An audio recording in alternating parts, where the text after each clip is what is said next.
সারা দেশের ন্যায় পটুয়াখালীর কলাপাড়ায় শুরু হয়েছে ৬ মাস থেকে ৫ বছরের কম বয়সী শিশুদের হাম রুবেলা টিকাদান কার্যক্রম। বিস্তারিত থাকছে সৈয়দ মোহাম্মদ রাসেলের প্রতিবেদনে।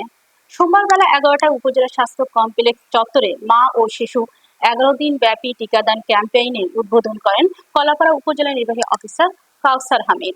এ সময় উপজেলা স্বাস্থ্য কমপ্লেক্সের আবাসিক মেডিকেল অফিসার ববি মালকার, কলাপাড়া থানার ওসি নজরুল ইসলাম সহ উপজেলা স্বাস্থ্য বিভাগের কর্মকর্তারা উপস্থিত ছিলেন।